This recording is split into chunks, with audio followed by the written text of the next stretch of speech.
Operation అయిన తర్వాత ఎన్ని రోజులకు స్నానం చేసుకోవచ్చు, లేకపోతే ఆపరేషన్ తర్వాత ఎన్ని రోజులు డ్రెస్సింగ్స్ అనేది చేయించుకోవాలి? ఇది మా దగ్గరికి వచ్చిన పేషెంట్లు, ఆపరేషన్ అయిన పేషెంట్లు చాలామంది కామన్గా అడిగే క్వశ్చన్ అండి. ఆపరేషన్ తర్వాత రెండవ రోజు నుంచి కూడా స్నానం చేసుకోవచ్చు. ఎందుకంటే రెండవ రోజు తర్వాత మేము డ్రెస్సింగ్స్ అనేటివి పూర్తిగా తీసేయడం జరుగుతుంది. డ్రెస్సింగ్ తీసేసిన తర్వాత కంప్లీట్గా మీరు స్నానం చేసుకోవచ్చు. ఎందుకంటే స్నానం చేసేటప్పుడు మనం సోప్ కానీ యూజ్ చేస్తారు. ఈ సోప్ అనేది యాంటీసెప్టిక్ సొల్యూషన్. సో ఈ యాంటీసెప్టిక్ సొల్యూషన్ యూజ్ చేయడం వల్ల మనకు చీము పట్టకుండా, ఇన్ఫెక్ట్ అవ్వకుండా, ఇంకా మనకి వూండ్ తొందరగా హీల్ అవ్వడానికి హెల్ప్ చేస్తుంది.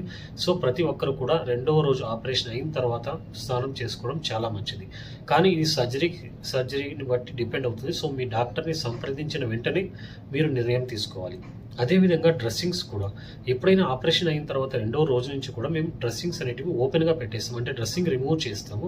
దానిపైన ఎటువంటి ఆయింట్మెంట్ కానీ లేకపోతే ఎటువంటి డ్రెస్సింగ్స్ కూడా అవసరం ఉండదు. ఎందుకంటే అవి ఓపెన్గా ఉంటేనే తొందరగా హీల్ అయ్యే అవకాశాలు ఉంటాయి.